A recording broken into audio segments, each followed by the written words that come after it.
Hey there everyone, AJ back again for the Mighty Glue Stick channel, continuing on with the comprehensive series on dragons, the never-ending series on dragons. We finally get to the Orange Dragon, created by Richard Allen Lloyd and presented in Dragon number 65 in September 1982 and in Dragon magazine number 248 in June 1998, quite a stretch between those two.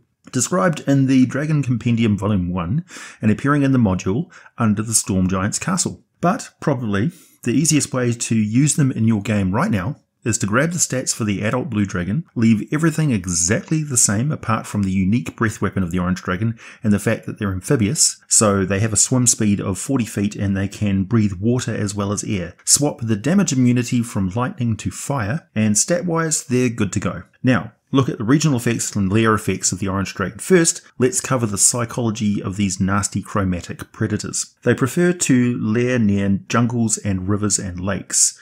They favour climates that are humid, steamy, hot and choked with vegetation, frequent torrential rain and swarms of biting insects, dappled light falling in patchy shafts between the steep, overhanging canopy high above. They are rainforest creatures that would otherwise compete for territory with the green and black dragons, except that they tend to gravitate towards rivers and pools more than swamps, and thus they can live outside of dense forest. Any wide river with a nice muddy bank will suit them just fine. They are extremely territorial. They tolerate very few other predators in their area and will seek to dominate any humanoids who fail to leave when the dragon arrives, or reaches that age that it starts to assert its authority. They are apex predators and can best be described mentally as tyrannical. When orange dragons are around, they'll kill for food or to acquire treasure for their hoard. They'll happily attack creatures simply for the sport of it, because they enjoy inflicting pain. The particular viciousness of their breath weapon reflects this trait perfectly, and the orange dragon is the most likely of all the slightly more intelligent chromatics to unleash its breath attack for no other reason than to enjoy the shrieking screams of agony of its victims. They are sadistic, and unfortunately also quite creative arsonists and demolition experts. Not a whole lot of accurate depictions of the orange dragon exist, since they are not a dragon that most scholars survive an encounter with, but I have been told that they keep their wings tucked back against their body and stalk along the ground quite low, so that they may appear in many ways to be very serpentine orange crocodiles. They have a tendency to only extend their wings to shield themselves from breath attack of other dragons or spells cast at them by magic users. They also whip their wings out to slam into smaller creatures that close in for melee combat, inflicting minimal damage but hurling them backwards, and of course they extend them for flight. They do make more frequent use of their tail attack and have a habit of surging up out of the water or from a burrow and using their tail to spring out like a striking snake. And this also has the effect of increasing the range of their breath weapon slightly, which is quite interesting. And I would imagine it would be quite spectacular to watch. Just like the crocodiles that they resemble, orange dragons spend much of their time in and underwater. They set up many ambush sites around their territory and will dig water-filled tunnels fairly extensively, like a bit of a soggy maze. So it's quite hard to know exactly where they are until suddenly, there they are, rising up out of the water to douse their prey with their terrible breath weapon. Orange dragons also tip over boats, just because they can, and will do so even if they're just passing by. If this happens, do not scream and yell, stay very quiet and just float down the river. Play dead. Perhaps the dragon will have fed recently and will only stop to torture creatures in the water if they look like they will make a noise when they die. Inside the lair of an orange dragon, the walls are damp and hot. The air within is unpleasantly muggy and smelling of earth and oil. They keep their hoard at the lowest point of the lair, creating a pocket of air on rising ground that they pile their treasure up onto and snooze on.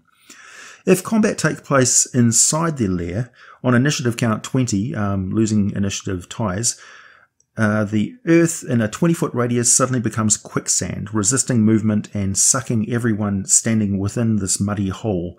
This effect is centered on one point on the ground that the dragon can see within 120 feet of it. Normally it'd be a lot closer than that because it's rare that they'd have an 120-foot chasm inside their lair. The area becomes difficult terrain, and each creature there must succeed on a DC 15 strength saving throw or be restrained by the mire. A creature can be freed if it or any other creature takes an action to make a DC 15 strength check and it succeeds, pulling them out. But of course, you've got to be careful lest you get pulled in. The earth dries rapidly when the dragon uses this lair action again, or when the dragon dies, which could be tricky because if you are submerged too far in it, it's quite difficult to get out. Pools of water that the dragon can see within 120 feet of it can surge outward in a grasping tide. Any creature on the ground within 20 feet of such a pool must succeed on a DC 15 strength saving throw or be pushed up to 20 feet into the water and knocked prone. The dragon creates a thick mist with the effects identical to as if it had cast the fog cloud spell. The mist lasts until initiative count 20 on the next round. The region containing a legendary orange dragon's lair is warped with the dragon's magic, which creates one or more of the following effects. And just a note on that, this is because of the elemental nature of dragons. They were created kind of like an affront to the primordials because they are a combination of elemental force and living thing. So that's really what draconic nature is all about. Within 1 mile of its lair, the dragon leaves no physical evidence of its passage unless it wishes to. Tracking it is therefore impossible except by magical means. In addition, it ignores movement impediments and damage from plants in this area that are neither magical nor creatures. The plants just move themselves out of the dragon's path, which speaks of their greenish aspect to them. Water sources within 1 mile of the lair are supernaturally warm and fouled, tasting of oil. Quagmires form around the dragon's lair. The quagmire can be spotted for a safe distance with a successful from a safe distance with a successful DC 15 Wisdom survival check. Otherwise, anyone stepping into those areas begins to be sucked under. Each turn, either the creature or an ally must spend its action to make a progressively more difficult strength check in order to free them. On the first turn, the DC is 14. On the second, it's DC 17. And on the third turn and every turn thereafter, the DC is 20. If the creature is not freed, after 3 turns, it is fully submerged and begins to suffocate. If the dragon dies, then these effects fade over the course of 1d10 days. So, this breath weapon. What exactly does it do? There are 2 components to the breath weapon. One is a slick and sticky oil, and the other is pure concentrated sodium. Sodium, when exposed to water, reacts violently, releasing a lot of hydrogen and light very fast, and it has a tendency to get very hot very fast. If there is a lot of water, it will explode. Otherwise, in combination with the sticky oil, which also serves to preserve the sodium until it safely leaves the dragon's body, the sodium will adhere to everything it hits and then set it on fire. Adventurers who don't know the nature of this alchemical fire will try to put themselves out by dousing themselves or diving into water. This will cause the sodium to explode. So it's at its best like being covered in napalm, and at worst it's like turning yourself into a shrieking burning grenade. We call the attack the explosive breath. Recharges on a 5 or 6 on a 6-sided dice. The dragon's oily saliva shields this mixture, but it quickly evaporates in the air. And the orange dragon breathes this mixture in a 70-foot line, or up to 90 feet, with a coiled lunge. Any creature caught in this area must make a DC 19 dexterity saving throw, or else be covered with its sticky, gooey breath. This is an all-or-nothing attack, but it can have a secondary damage potential. So this substance is extremely viscous and impossible to remove. You can scrape it off yourself and you just won't be able to take it off in time. Save perhaps the application of an entire vial of universal solvent, or perhaps retreating into some sort of a force field that has no air on the inside of it, like jump into a bag of holding or something. Those who get coated with the stuff take 3d10 damage on the first round, 3d10 damage on the second round, and on round 3, the mixture explodes in a 15-foot area centered on each affected creature. The target creature takes 6d10 fire damage, while all other creatures in the explosions area must make a DC 19 dexterity saving throw, taking half this damage on a successful save. So yeah, 3d10 fire damage, 3d10 fire damage, then a 15-foot explosion of 6d10 fire damage.